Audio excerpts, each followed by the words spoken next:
الرحمن الرحیم۔ عزیز طلبہ السلام علیکم، میرا نام ہے ہاشم خان اور میرا مضمون ہے اردو۔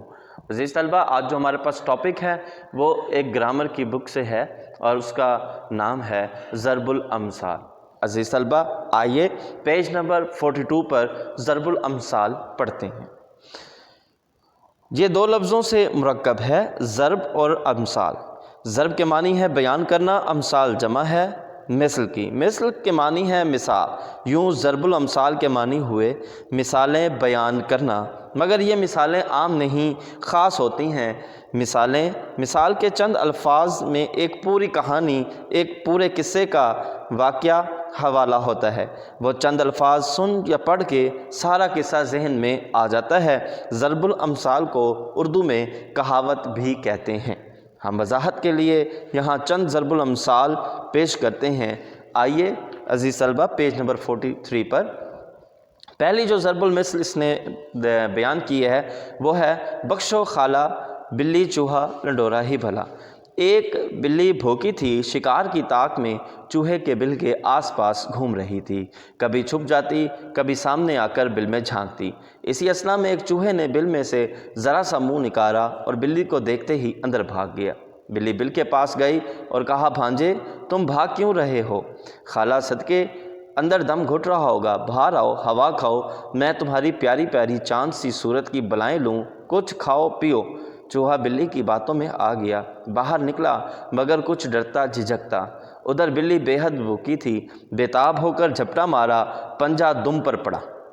جان بڑی پیاری چیز ہے۔ چوہے نے بھرپور زور لگایا، دم ٹوٹ گئی۔ بل قریب تھا تو فوراً ہی بل میں گھس گیا۔ بلی کو بڑا افسوس ہوا، پیٹ میں آگ لگی ہوئی تھی۔ بل کے پاس گئی اور بہت پیار سے کہا، بھانجے تم کیوں ڈر گئے؟ میں تو تمہیں پیار کر رہی تھی۔ ہے تمہاری دم بھی تو ٹوٹ گئی، میں قربان، آؤ میں تمہاری دم جوڑ دوں۔ چوہا معاملہ خوب سمجھ چکا تھا، بولا، بخشو خالہ بلی چوہا لنڈورا ہی بھلا۔ جب کوئی دشمن نقصان پہنچانے کے لیے چکنی چپڑی باتیں کرے تو یہ مثل کہتے ہیں۔ ہم بھی ہیں پانچوں سواروں میں۔ کہتے ہیں 4 سوار دکن جا رہے تھے، ایک کمہار بھی اپنے گدھے پر سوار ان کے ساتھ ہو لیا اور پیچھے پیچھے چلتا رہا۔ جب کوئی دیکھتا اور پوچھتا کہ یہ 5 سوار کہاں جا رہے ہیں تو کمہار جلدی سے سینے پر ہاتھ مارتا اور کہتا، ہم 5 سوار دکن جا رہے ہیں۔ جب کوئی ادنا شخص اپنے آپ کو بڑے اشخاص میں شامل کرنا چاہے تو یہ مثل بولتے ہیں۔ ٹیڑھی کھیر۔ بیان کیا جاتا ہے کہ ایک شخص نے ایک مادرزاد یعنی پیدائشی نابینا سے کہا، حافظ جی کھیر کھاؤ گے؟ حافظ جی نے کبھی کھیر کھائی نہیں تھی۔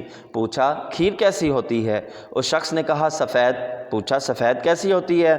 اس شخص نے کہا، جیسے بگلا۔ حافظ جی نے پھر پوچھا، بگلا کیسا ہوتا ہے؟ وہ شخص تنگ آ چکا تھا، ہاتھ کو بگلے کی چونچ کی طرح ٹیڑھا کر کے کہا، ایسا۔ حافظ جی نے ہاتھ پر ہاتھ پھیر کر کہا، یہ تو بڑی ٹیڑھی کھیر ہے، ہم سے نہیں کھائی جائے گی۔ اس وقت سے ٹیڑھی کھیر ضرب المثل بن گئی اور ایسے موقع پر بولتے ہیں جب کوئی کام بہت دشوار ہو اور نہ کیا جا سکتا ہو۔ عزیز طلبہ ہماری درسی کتاب میں مزید ضرب الامثال دی گئی ہیں۔ آپ کو یہ پتہ ہوگا کہ ضرب الامثال کا امتحان میں سوال آتا ہے تو اس میں آپ نے ان ضرب الامثال کو مکمل کرنا ہوتا ہے، یعنی ضرب المثل کا آدھا حصہ لکھا ہوتا ہے اور آدھا لکھا ہوا نہیں ہوتا۔ عزیز طلبہ میں نے بورڈ پر چند مثالیں لکھی ہیں، آپ نے اس کو بورڈ میں اور امتحان میں ایسے ہی حل کرنا ہے۔ دیکھیے آپ کے پاس ضرب المثل کا آدھا حصہ آئے گا، مثال کے طور پر آ بیل اور ڈیش، آپ نے اس کو مکمل کرنا ہے۔ آ بیل مجھے مار، آپ آئے بھاگ آئے، آخ تھو کھٹے ہیں، الٹے بانس بریلی کو، بات کھٹائی میں پڑ گئی، بد اچھا بدنام برا، بوڑھی گھوڑی لال لگام، بلی کے بھاگوں چھینکا ٹوٹا۔ عزیز طلبہ آپ نے ان ضرب الامثال کو اپنی کاپی پر تحریر بھی کرنا ہے اور ذہن نشین بھی کرنا ہے۔ عزیز طلبہ آئیے اس پیج نمبر 43 پر ہمارے پاس جو ضرب الامثال ہیں ان کو پڑھتے ہیں۔ آ بیل مجھے مار، آپ آئے بھاگ گئے، آگ تھو کھٹے ہیں، آدمی کا شیطان آدمی، الٹے بانس بریلی کو، بات کھٹائی میں پڑ گئی۔ 12 برس دلی میں رہے، بھاڑ ہی جھونکا کیے، باسی کڑھی میں ابال آیا، بد اچھا بدنام برا، بوڑھی گھوڑی لال لگام، بلی کے بھاگوں چھینکا ٹوٹا، پاک رہو بے باک رہو، سوت نہ کپاس جولاہے سے لٹھم لٹھا، کم خواب نے ٹاٹ کا پیون، تخم تاثیر صحبت کا اثر، جتنی چادر دیکھیے اتنے پاؤں پھیلائیے، جس کی لاٹھی اس کی بھینس، چور کی داڑھی میں تنکا، حساب جو بخشش سو، خدمت سے عظمت ہے۔ عزیز طلبہ، آج کے سلیبس کا حصہ 20 ضرب الامثال ہیں۔ آپ نے ان کو اچھے طریقے سے یاد بھی کرنا ہے اور ان میں سے 10 پہلی ضرب الامثال کو تحریر میں بنانا ہے۔ امید کرتا ہوں آج کا لیکچر آپ کو سمجھ آ گیا ہوگا۔